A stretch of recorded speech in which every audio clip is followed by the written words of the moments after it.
Well, hello there, and thank you for tuning in to Kennedy's Review, a message in the music.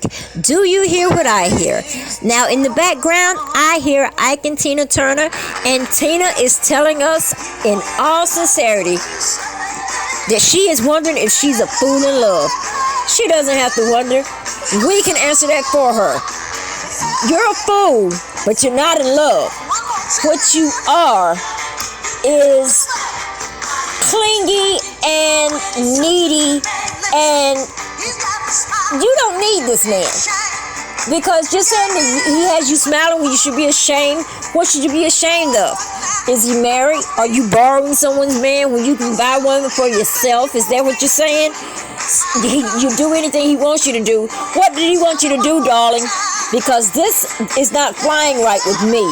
What it is, you just don't want to be alone. So you're going to stay there and crawl up under that man just to say you have a man, because you are tired of being the only one of your friends when you hit the club, that you're the only one who can twerk to all the single ladies. So you decided, I don't care. You know, he might treat me like Alabama trash, but, you know, at least it's trash.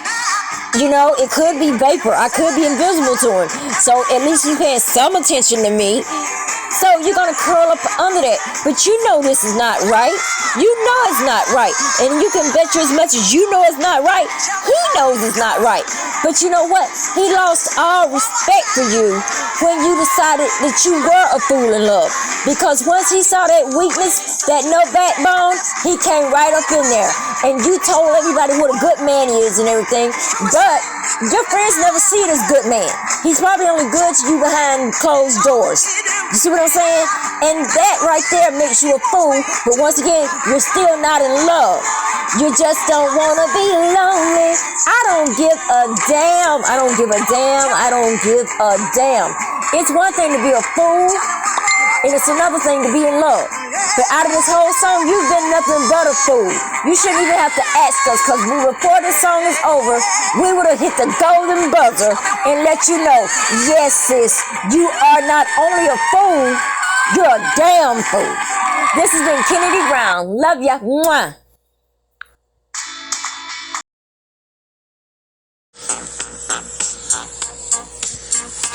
Well, hello there, and thank you for tuning in to Kennedy's Review, a message in the music. Do you hear what I hear? Now, this song right here is by the blue-eyed soul brother known as Alan O'Day.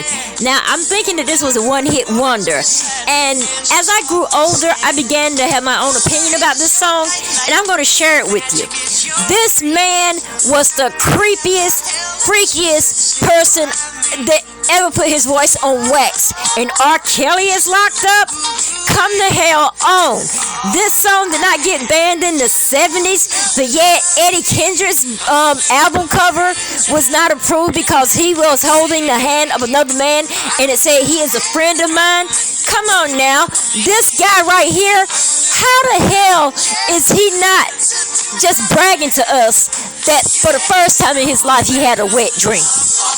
Because for him to sit there and believe he had that he had his world rocked by an undercover angel, come on now, we know what that's all about. It's not about an angel, really. This is about this man has a porn fetish. A porn fetish, but yet he's trying to put it on vinyl to make it seem like, you know, he just had like a fabulous night, probably fantasizing about some chick that he could never get with. Because this guy right here, he invented catfish before catfish was even invented.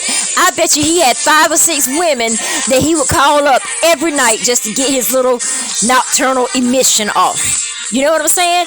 This guy right here, he was the inspiration. He was Pornhub before Pornhub ever came out. And you know what? I'm kind of glad right now that it didn't get flagged, because it did more harm than good if it got flagged. Because you need to let people know that even though a song is terrible, you can still find a meaning in it. This has been Kennedy Brown. Mwah. Love ya.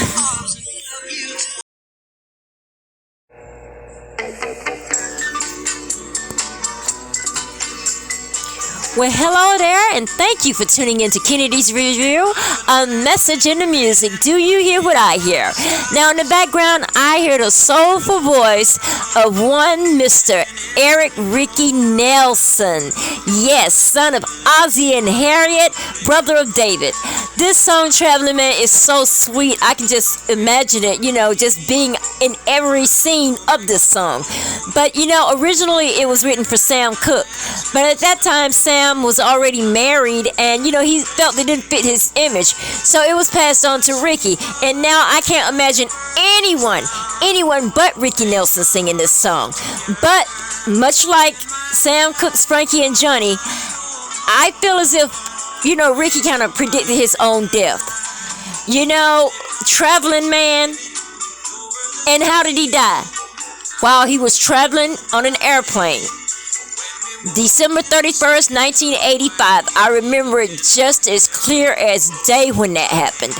And to me, that symbolized, he'd been everywhere. But through the song, it's like he's been from this place to that place, and he's fallen in love with so many different women, so he's experienced a lot of life, because it's like he had a premonition that his life would end at a young age, and it did.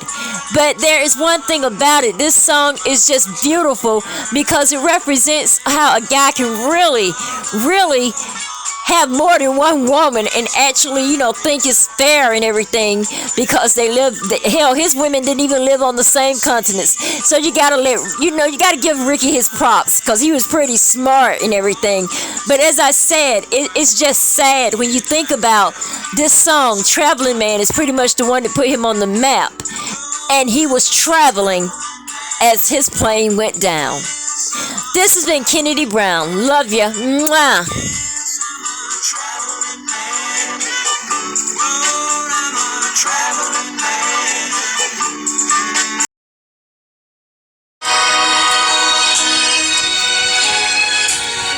Well, hello everyone, and thank you for tuning in to Kennedy's Review, a message in the music. Do you hear what I hear?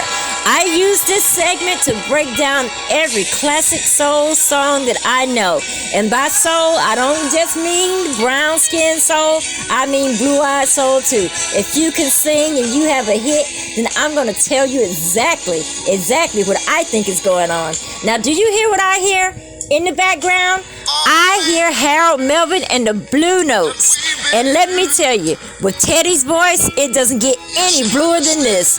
This tune is called If You Don't Know Me By Now, and I'm gonna break it down for you.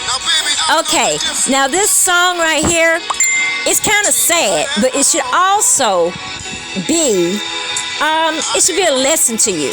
Because it seems that sometimes the men do get the bad reps. And I think that they got the bad rep in this song.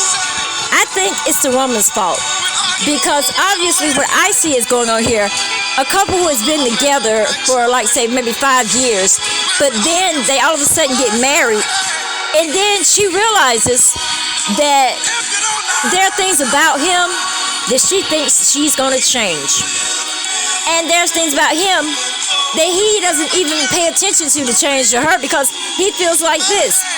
I've been with you 5 years. It's time to commit. So I committed. But the only thing I'm trying to change about you is your last name, whereas you're trying to change everything I do.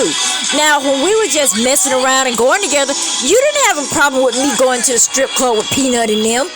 No, you said go ahead, because I'm going out too. And then you know what you did by saying that, right?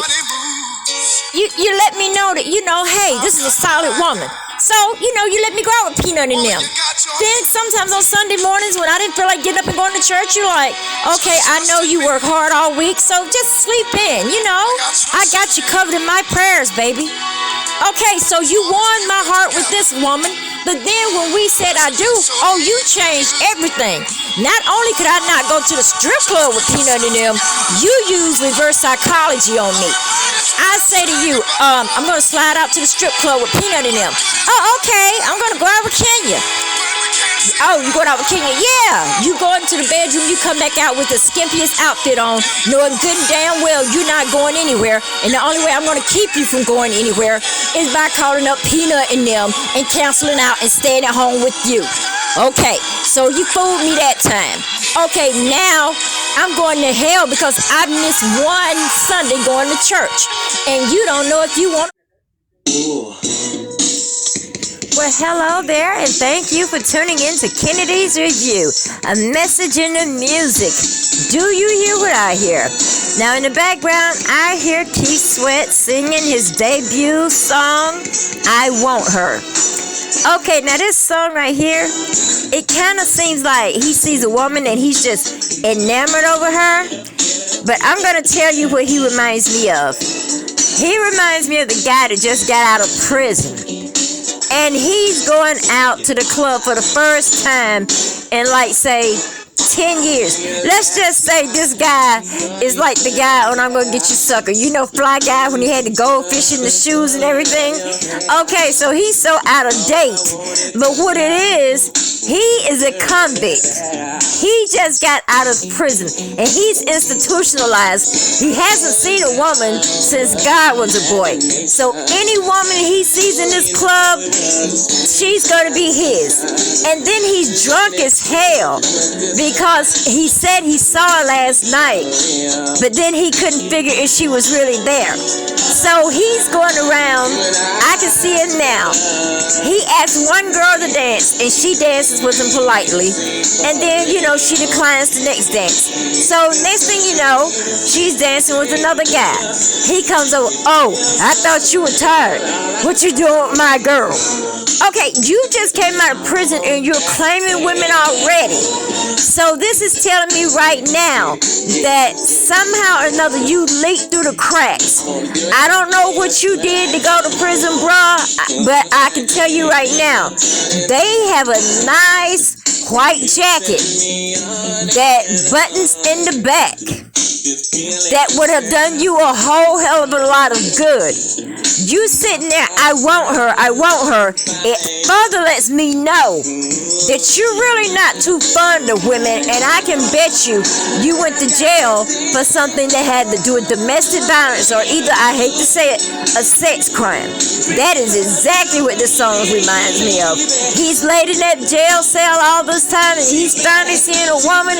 He's like caveman, you my woman, but it don't work like that. So at the end of the night, I can see it right now, before the club closes down, his PO office is going to show up, and nobody's going to have to worry about him wanting anybody ever again, except for his roommate, Bubba.